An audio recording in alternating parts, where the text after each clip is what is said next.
This week on the Digital Coffee, what's inside the Twitter algorithm? If you're in Europe, soon you are going to be able to opt out of personalised meta ads. But it's not going to be easy. And in France, influencers are going to have to disclose something unusual. But it's all good news. All that and more after this.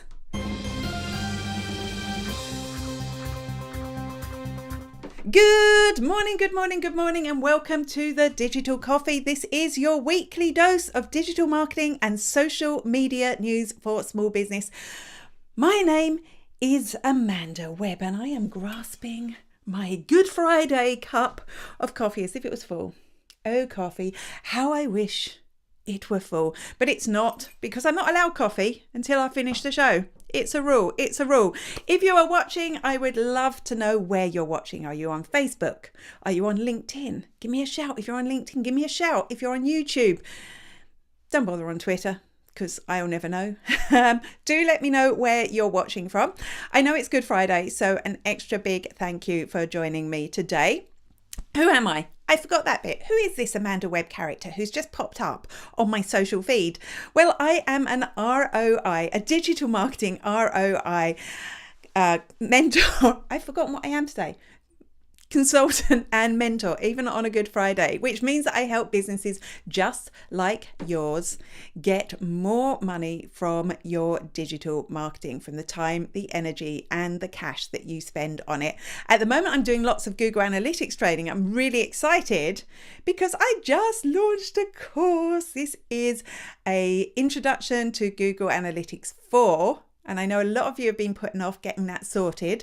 It's just €59, including tax. So you can grab that now, and I will walk you through the first steps you need to take to understand your Google Analytics. I'm very, very excited that I've launched that. I know you should be excited too, because Google Analytics 4 can be fun.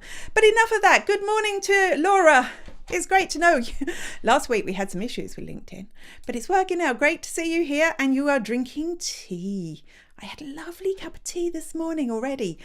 So do let me know what's in your mug. But while we do that, I'm going to hide. I need to hide Laura's comment.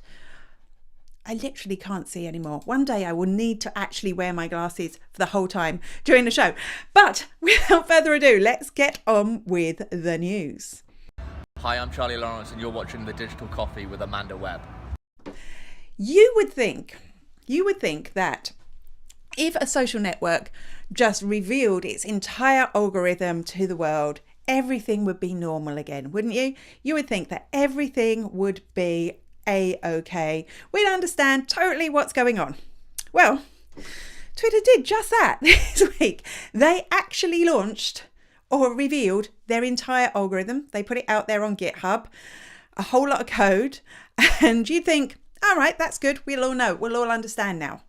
Turns out not, and I am going to need to hold my notes for this because there's a lot of information.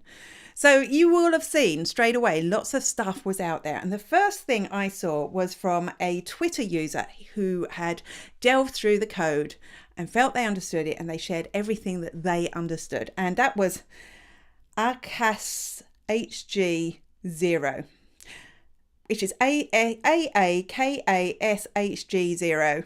I have no idea, sorry, how to pronounce that. But anyway, his thread is very interesting. He interpreted the whole thing as the weight of each engagement mattering, which we think, likes, comments, shares, all that. We know on social that they really matter. But what he discovered, or felt he discovered, was that actually a like on Twitter had the highest weight. So if loads of people liked your post, that was going to be more valuable than any other sort of engagement that you got. In second place, retweets. And in third place, and I can't be the only person who was shocked by this, a reply. So actually, when you're having conversations on Twitter, which is what Twitter was all about, actually that's having no impact on your reach, or very little impact on your reach. Well, that's what he thought.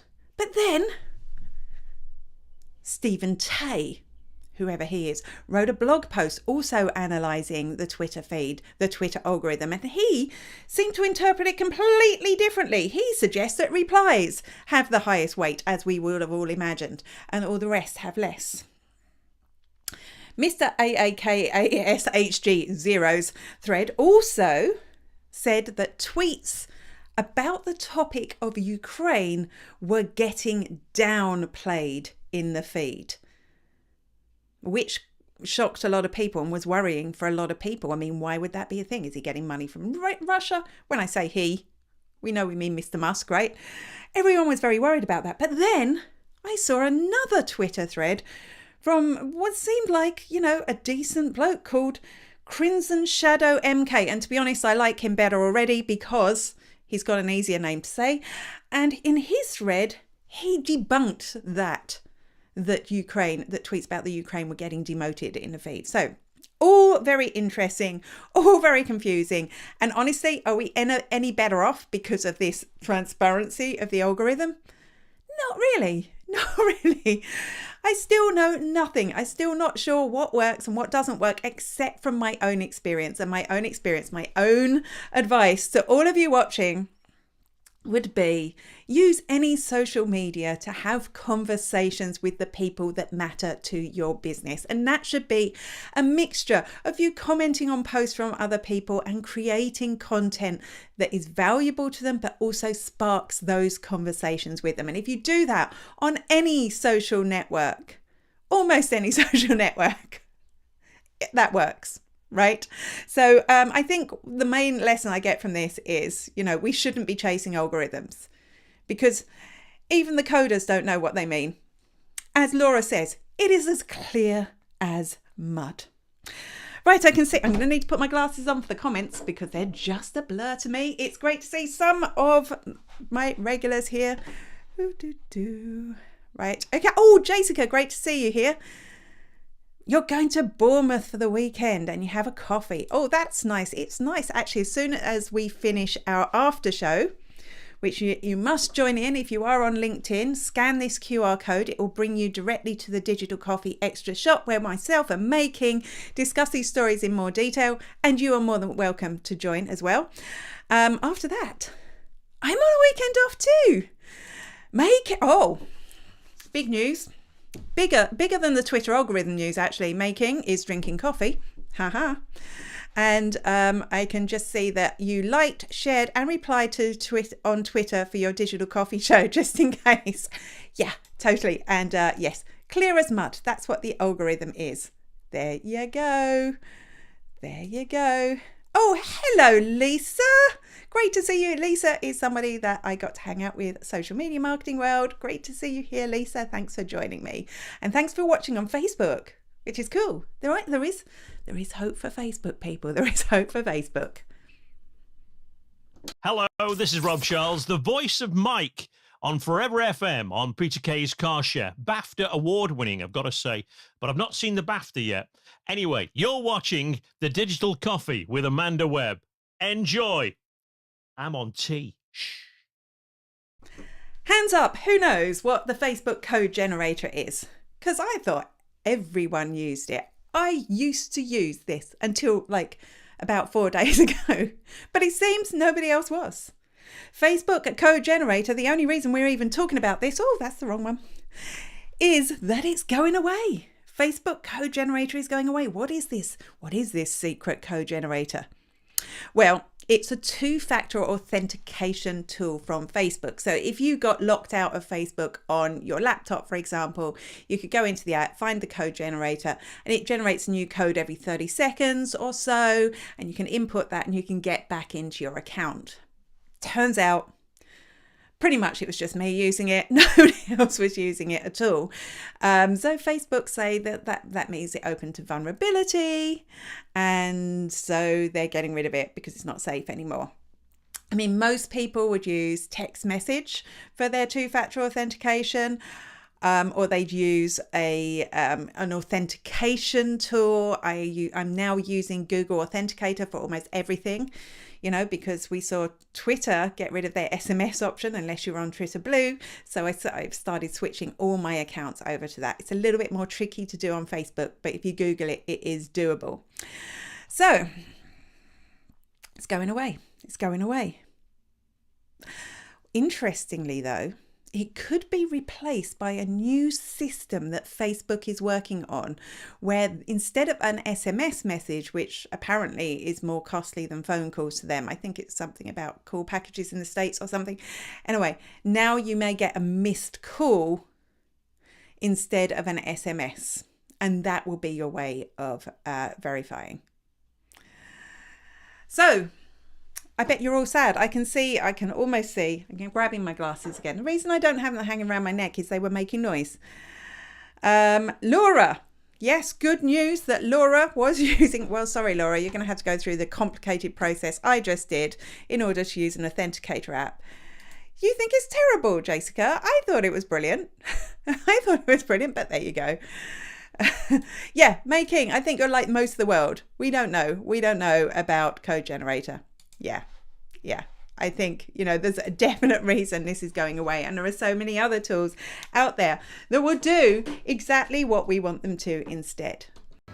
You're watching The Digital Coffee with Amanda Webb. A new bill is going through French Parliament at the moment, which is about regulating influencers. And this is nothing new. I mean, a lot of the stuff in there we've seen in other territories, stuff, like you have to disclose, that the post is a paid promotion. I mean, all that stuff is normal. But one clause caught my eye, and I think it's utterly brilliant. This clause says that if you're an influencer, and they've even included a way of defining what an influencer is, you will need to disclose in your image or video if you are using a filter or if you're using Photoshop on your face or on your body. And can we just, I think we may have a wrong perception about France being full of skinny people. Can we just applaud France for doing this? I think that is absolutely brilliant. Also, just interestingly, there are some industries that they won't be able to run promotions for. And then there are some that if you do run promotions for example, gambling, you will have to put a big warning banner on your post about the dangers of gambling, which would be a bit like what we see on cigarette packets, which would totally ruin the beauty and context of their post. Also, new and I think valid because, real advertisers, I mean, an influencer is a real advertiser, but advertisers in other sectors have had to do this for a very long time. I can see we've got some comments coming in, so I'm just going to, I think it's about Authenticator. Jessica says it never worked for you. Okay. But I think we're better off using Google Authenticator. It is very clunky, but it works. And actually, I now prefer it to text messages because sometimes the text messages don't come, right? Have you ever had that problem? Like, for example, I can't sign up for the Lidl Plus app because I never get the text messages to authenticate my phone number and there's no other way to sign up for it. So, Lidl, loyal customer, not getting my benefits here. Just saying, just trying to find out what button to press next. Hi, I'm Kyra Fingleton from Glamping Under the Stars, and you're watching The Digital Coffee with Amanda Webb. When I first read this piece of news, I was like, oh no, here's more bad news for advertisers. Yep, Facebook or Meta are now going to make it possible for people to opt out of personalized ads if they are in Europe completely. And by that, it means you'll still be able to target by age and location, but you won't be able to target because of the actions that they have taken on Facebook or Instagram, which is devastating because really that's all us advertisers are hanging into at the moment for retargeting. Instead of people going to our websites, which we can't measure so much anymore because of Apple, we're now using a lot of the inbuilt Facebook tools to retarget people. And I was like, oh no, This is terrible news. This is awful. What are we going to do? But turns out Meta are making it really difficult to do this. So if somebody really doesn't want ads, they'll still be able to block the ads, which I think is fair. Because, you know, if you don't want ads, I don't want to advertise to you, basically. But the process is you'll have to fill in a form and send it to Meta. And Meta will consider whether they're going to remove ads from your feed or not. So it's a big process.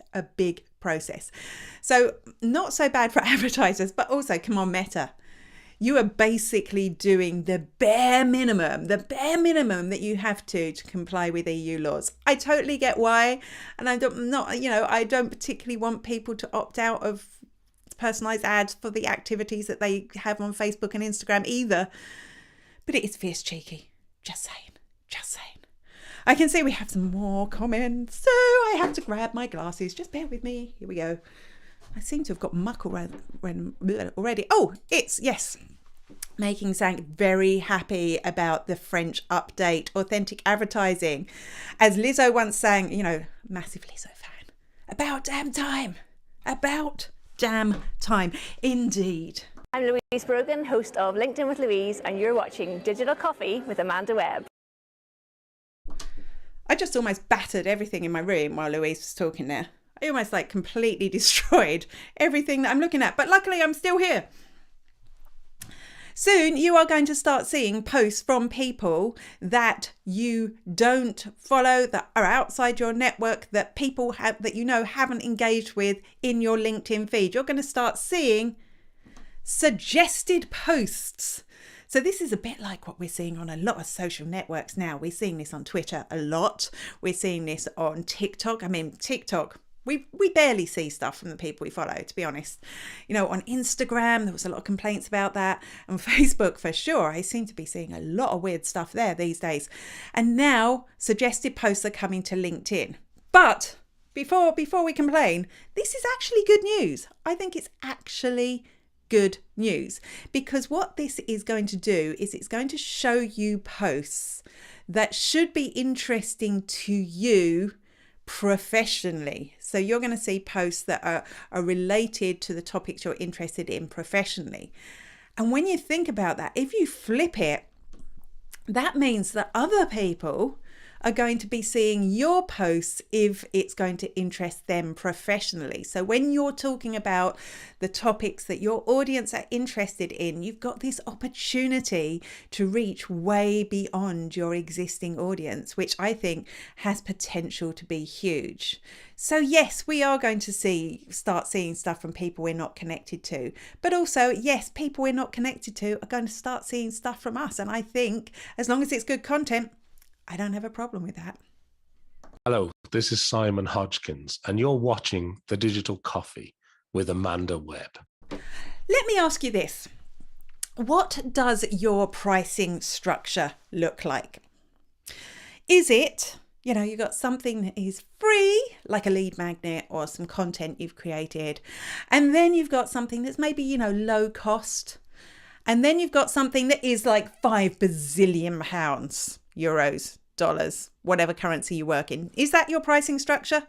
Probably not, because that would be stupid. That would be absolutely crazy. But it seems that that's going to be Twitter's pricing structure for its API. And if you remember, the API is the piece that connects Twitter to other third-party tools. And in our case, schedulers is where that would be the most important. Now, they've just released their pricing for the API. And the pricing is they've got a free level, a free tier. Then they've got a tier that's $100 a month, which I guess if you really need it, that's pretty good. The next tier up, $42,000 a month. Not a year, not an overall, $42,000 a month. This is going to have a huge impact on those scheduling tools we use for Twitter. They are going to have to pay this or not be able to schedule to Twitter, which means if we pay for a scheduling tool, I can't see how the price for that isn't going to go up. It's also going to knock any small scheduling tools out of the market completely. We know why this is happening. We know, I give out about Elon Musk a lot. Well, I know he has to make money. He has to make Twitter make money. Otherwise, it's going to go away because of the whole way that he invested in it in the first place. I mean, it is his fault. It needs to make a lot of money, not just a little bit of money. It doesn't just need to turn a profit. This isn't Dragon's Den. It needs to make like $1 billion or some ridiculous figure every year, maybe more than $1 billion, in order to even stay afloat. So I get why he's doing it. But surely there's got to be something between $100 and $42,000. That's all I'm saying. That's all I'm saying. I can see we got a very long comment from Jessica, who says she really likes the content you get on your LinkedIn feed already. This is why I connect with more digital professionals. I'm trying to come up with more of my own content on LinkedIn. Yeah, you know, I think as long as it gets it right and they actually show me stuff I'm interested in, that's good news. You know, I think that's really good news. Oh, Jessica, we're going to have to talk about the dog or doggy logo. I never know how to say that. We have to talk about that when we're doing our after show, the extra shot. Definitely going to have a little chat about that logo that's popped up on there. It wasn't enough for a whole segment, but still very important indeed. I feel like, am I supposed to press another button now? I am. It's Good Friday. It's almost a day off. Good morning, good afternoon, and good evening. This is Jeremiah J-Man Monero with J-Man Speaks from New York, and you're watching Digital Coffee with Amanda Webb. Make it a great day. When I saw this, I was like, we saw this before. I know about this. I'm sure I covered this on the show before. Twitter are working on reactions rather than just likes, and definitely we've talked about that before. So it seems to be one of the projects that Mr. Musk hasn't completely got rid of when he went to Twitter, and now that it's possible, possibly important that we get more likes. Actually, it makes more sense that we get reactions to our posts, and also, you know, following in the footsteps of Meta and of LinkedIn, it just makes sense that they have something other than a heart button, because sometimes a heart button isn't the right reaction at all. What's really interesting to me with this one is the person who shared this post, Chris Messina, is actually, as far as I remember, the guy who invented the hashtag on Twitter. You know all those hashtags that annoy you across the whole social media world? That's his fault. Just saying. I'm just saying, oh, Jessica isn't a fan of this. I actually really like the idea. Oh well, come and discuss it on the I need to press more buttons. Come and discuss it. Oh, that's not it. That is it. I'm very confused. Come and It's Good Friday. Did I mention? I'm not being very good this Friday, am I? Come and discuss it on the Digital Coffee Extra Shot at 10:30 a.m. where myself and Making may discuss the Doggy logo or doggy. Somebody can tell me how to pronounce that properly. We may also discuss the Twitter algorithm in more detail. You can also tell me if you love or hate the idea of Twitter reaction. So I hope to see you there. If you can't make it, I hope you're having a lovely long weekend. I hope you don't have to work. If you are working, why not sign up for my analytics base course? So if you've been waiting to get going at Google Analytics 4 and you just like every time you log in, you just go, oh my God, Amanda, I just cannot do this. This is a course for you. It's really the basics of getting into Google Analytics 4, setting up your conversions, what the reports mean, how you can customize those reports to show you the data that's important to you. It's very simple. You'd be finished in around an hour. It's broken down into little 10-minute segments or less, 10 minutes or less segments. And it's €59, including tax. So very fun thing to do on your long weekend. Did I just say? I said fun on your long weekend to study Google Analytics 4. I really did, because I really love it. Okay, if you can't make it to our Extra Shot show, I will be back here, same bat time, same bat place next week. Until then, bye-bye.